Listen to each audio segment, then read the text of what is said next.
ามว่าเป็นยังไงบ้างสุขภาพดีหรือเปล่าគាត់ក្មួយសុំសួរពុកមាថាមិនដែរសុខភាពល្អអត់សុខភាពមិនដែរអត់ទេល្អទេសូមអរគុណថ្ងៃអីបុណ្យឪពុកផងសុខภาพแข็งแรงดีครับโอเคค่ะบอกว่าวันนี้ได้คุยกับพี่ฮวดเรื่องชายแดนบอกว่าก็เข้าใจตรงกันว่าทั้งท่านฮุนเซนทั้งอิงก็อยากให้สองประเทศสงบสุขค่ะមិញគាត់បានទៅជែកជាមួយខ្ញុំបាទនៅសន្តាគារហើយបានឯកភាពគ្នាដោយអ្វីដែលពុកបានប្រាប់ថាចង់បានសន្តិភាពស្ថិរភាពប្រទេសទាំងពីរពុកបាទบอกว่าไม่อยากให้อังโคไปฟังคนที่เป็นฝั่งตรงข้ามกับเราเพราะว่าพอไปฟังฝั่งตรงข้ามอย่างพวกแม่ทัพภาค2เนี่ยค่ะเป็นคนของฝั่งตรงข้ามหมดเลยซึ่งพอไปฟังนั้นเสร็จก็ไม่อยากให้ท่านรู้สึกไม่ชอบใจหรือโกรธเพราะจริงๆแล้วไม่ใช่ความตั้งใจของเราเลยค่ะគាត់ថាសូមអនុញ្ញាតពីពុកថាពុកកុំឲ្យស្ដាប់សម្ដីមេតបភូមិភាគ2ហ្នឹងក៏វាជាអ្នកដែលប្រឆាំងជាមួយនឹងរដ្ឋាភិបាលថៃដែរវាជាសត្រូវដែរដល់ពុកស្ដាប់វាហើយអញ្ចឹងទៅអាចធ្វើអារម្មណ៍ពុកខឹងបាទเพราะตอนนี้ทางนั้นน่ะเขาอยากจะดูเท่เขาก็จะพูดอะไรออกมาที่มันไม่เป็นประโยชน์ต่อประเทศชาติค่ะแต่ว่าจริงๆที่เราต้องการเนี่ยคือต้องการความสงบสุขให้เกิดขึ้นเหมือนตอนก่อนที่จะปะทะกันตรงชายแดนนะคะមេតបភូមិភាគហ្នឹងវានិយាយចង់ឲ្យលយខ្លួនវាចង់អានេះសាង rating មកវាហើយទៅធ្វើឲ្យប៉ះពាល់ដល់តំណែងប្រទេសទាំងពីរយ៉ាងធ្ងន់ធ្ងរពុកបាទដែលយើងប្រទេសទាំងពីរគឺចង់បានស្ថិរភាពនិងសន្តិភាពដូចអ្វីមុនព្រឹត្តិការណ៍កើតឡើងពុកបាទบอกว่าให้ท่านฮุนเซนเห็นใจหลานหน่อยเพราะว่าตอนนี้คนในประเทศไทยเขาไล่เราไปเป็นนายกที่เขมรหมดแล้วគាត់ថាគាត់សូមអនុញ្ញាតពុកថាអាណិតក្មួយផងឥឡូវនេះថៃប្រជាជនថៃពីច្រើនបានដេញហើយដេញក្មួយថាទៅនៅស្រុកខ្មែរទៅព្រោះជានាយករដ្ឋមន្ត្រីខ្មែរពុកបាទบอกว่าจริงๆแล้วถ้าท่านอยากได้อะไรก็ให้ท่านบอกมาได้เลยค่ะเดี๋ยวจะดูจัดการให้អញ្ចឹងបើពុកចង់បានអ្វីពុកអាចមានប្រសាសន៍ទៅគាត់នឹងរៀបចំធ្វើការងារនឹងបន្តជូនពុកតែម្ដងឥឡូវបញ្ហាដែលខាងនេះចង់បានគឺធ្វើម៉េចឲ្យនៅច្រកព្រំដែនទាំងអស់ត្រូវបើកឡើងវិញជាប្រក្រតីអាហ្នឹងគឺថាការចង់បានខាងនេះគឺតែប៉ុណ្្នឹងនឹងជំហានទី1ขั้นตอนที่1อยากให้ชายแดนเปิดปกติเหมือนก่อนเกิดเหตุครับโอเคค่ะตรงกันព្រោះបញ្ហាហ្នឹងដូចគ្នាយល់ដូចគ្នាបញ្ហានេះគឺខាងកម្ពុជាជាអ្នកដើរក្រោយទេតើតែខាងថៃបិទដែងដកយកបំរាមដែងបិទព្រំដែនបិទច្រកព្រំដែននេះចេញជាមុនបានកម្ពុជាចាប់ផ្ដើមអនុវត្តតាមក្រោយจริงๆเหตุการณ์เรื่องติดชายแดนเนี่ยฝ่ายไทยเป็นคนเริ่มก่อนฉะนั้นถ้าฝ่ายไทยเนี่ยถอนคำสั่งกัมพูชาก็ตามเลยเปิดปกติហើយរឿងនេះគឺកម្ពុជាមិនអាចធ្វើឲ្យមុនបានទេដោយសារកម្ពុជាបានខកចិត្តម្ដងហើយដោយសារកែសម្រួលកម្លាំងនៅមុំ3ប៉ុន្តែហើយថាឲ្យមានប្រក្រតីនៅតាមព្រំដែនប៉ុន្តែទីចុងបំផុតបែរជាខាងយោធាថៃនៅតែផ្កើននៅបន្តស្ថានភាពបិទទល់ដែនបិទច្រកដដែលเพราะว่าเราก็มีความผิดหวังเรื่องหนึ่งแล้วที่การมีปัญหากันที่ช่องบกเราก็พยายามตามที่ฝ่ายไทยต้องการ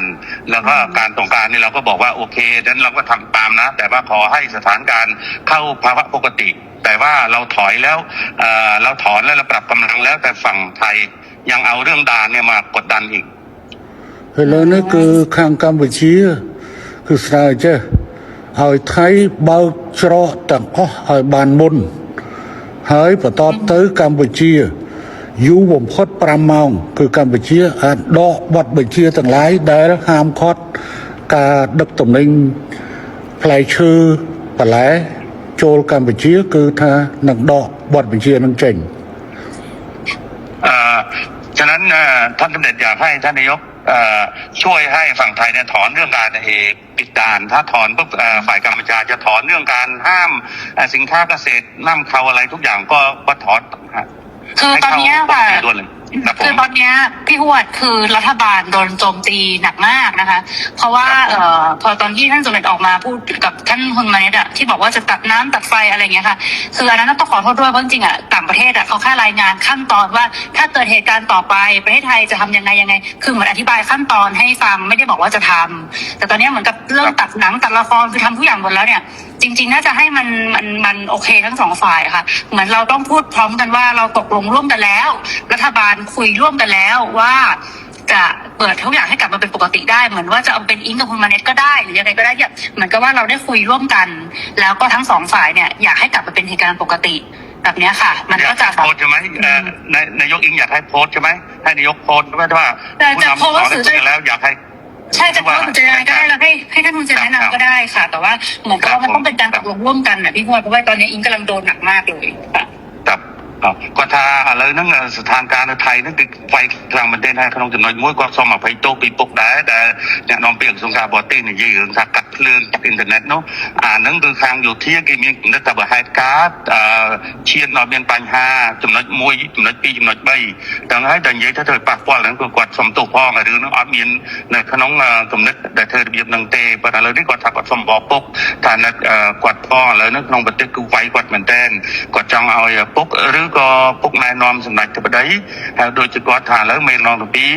บ้านนี่ยัยเนี่ยให้จะจังเอาเธอสมรู้สกิปก้าเอาบ้านมุ่นแต่มีปฏิการเนาะเอาปรากฏได้หลังไว้หนังใบได้ซอกปฏิสังปีปกบาทปันแต่ข้างในจองบานนะจงปันแต่ข้างนอกอัดผมทื่อข้างนอกเนี่ยข้างในมันเหมือนเนี่ยบัดตัวแดนที่ข้างไทยเนี่ยบัดตัวแดนเหตุให้บ้านข้างนอกมันผมบ้าให้อัดจำใบทรงชมที่อันนั้นการนาตการนอกสมรู้คือข้างในโยรำใจคนมันนั้นคือนั่งสมรู้ตามเขาบาทถูกบาทจริงๆเนี่ยท่านเนี่ยเป็นคนที่อยากได้เรื่องเสถียรภาพมากท่านนายกแต่ว่าทหารเนี่ยมันมาปิดด่านก่อนอะไรก่อนนะมันเริ่มต้นก่อนกดดันก่อนฉะนั้นต้องเปลี่ยนทหารพร้อมไหมในการเปิดด่านต้องเปลี่ยนทหารพร้อมไหมในการเปิดด่านพร้อมค่ะทั้งนี้ตามหมดทั้งนี้ตามทั้งนี้ตามหมดฮะทั้งนี้ตามหมดเลยท่านคือเราเปิดให้อยู่แล้วพี่พวดแต่มันต้องเป็นการบอกว่าเราตกลงร่วมกันว่าเราเปิดไงพี่เพราะถ้าไม่อย่างนั้นพออิงพออิงยอมหมดเนี่ยอิงก็คือจะโดนเพราะว่าคือเพราะตอนนี้มันเลยมาถึงเรื่องก่อนด่าแล้วว่าค่ะก็สมปุงมวยจ้ะแต่ซาแต่เบิร์ดซาการในแต่ไทยเปิดไอ้เจ้าอดเบียนทางการจริงเนี้ยในทางสังคมไทยนั่งเวียกันเอาไว้แต่ทั้งใส่กระโปรงเข้ามาโดยไปกับพีจีก็ไงก็จองทำยันถ้าหรือเมย์นั่งจับเดิมอยู่ที่ให้ยิงให้เปิดให้คงนู้นได้ปุกเปย์แต่จำนำมารำใจการพีจีภาษาปุกไอ้เบียบมวยอิงกดทากดจองตัวดำที่ท้าแต่เจหาจึงกุกแต่เจติดเต๋อให้ปรากฏได้ไปได้ไปแต่ดำภูมิทัพติดจริงครับอัดเตะขาในอัดจอจ่าเตะขานอกเนี่ยปรำขานอกเนี่ยประกาศไปไงฮะให้มาให้จังเลือกจังมุกเลือกมัดคลุนให้ดำใบเอาแต่ละขาในอัดบานนี่อัดจอจ่าได้เรื่องนึงคือขานอกตรึกคือมันตำรองคือขาในอัดจอจ่าดิปันขาในสัญญาท่าขานอกอ่านวัดดอกบอดบัญชีขนมกาบัดตัวแดนเฮ้ยคือขันเนี่ยอย่างยู่ประมาณกลอยขยมตินี่กัดกวาลขยมกวาดเจ้านะบาททุกบาทอย่างนี้นายกท่านนายกเองว่าท่านเนี่ยไม่อยากมีว่าการเจรจาเรื่องปิดด่านเพราะว่าปิดด่านว่าทหารมันเริ่มก่อนทางที่มาหลอกเราให้เราเนี่ยปรับกำลังแล้วบอกว่าสถานการณ์ต้องเข้าปกติพวกตอนที่ปรับกำลังในช่องบกเนี่ยคุยกันเรียบร้อยบอกว่าถ้าปรับตรงนี้เสร็จเรียบร้อยนะทุกอย่างต้องจบทหารคลิปจบแล้วเพื่อนๆล่ะคะคิดว่ายังไง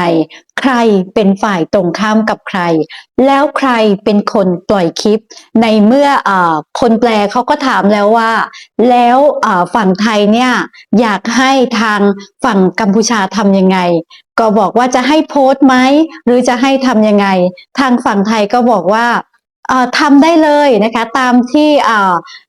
อังเคิลนะคะอังเคิลอยากทำเนาะก็ทำได้เลย หรืออยากได้อะไรก็ขอให้บอกมา เดี๋ยวจัดให้นะคะก็เพราะว่าประชาชนคนไทยเนี่ยเขาไล่ให้ไปเป็น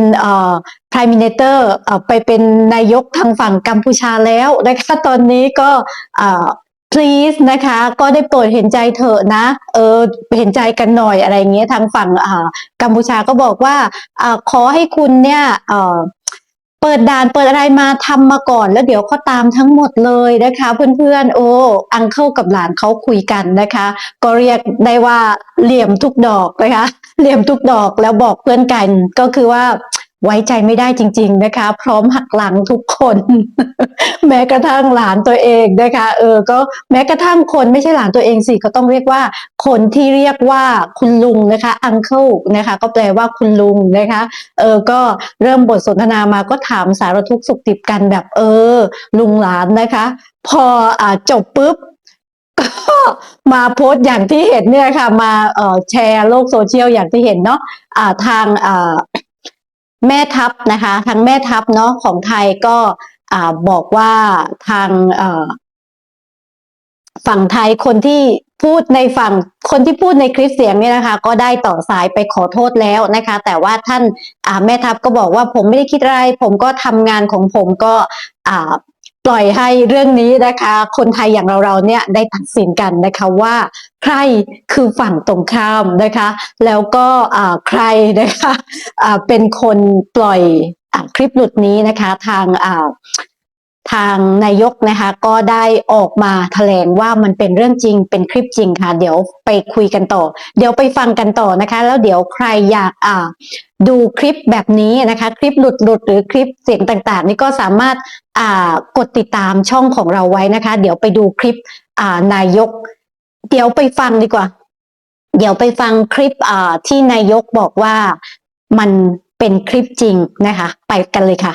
ค่ะก็เป็นคลิปจริงนะคะที่คุยกันเมื่อประมาณอาทิตย์ที่แล้ววันอาทิตย์นะคะ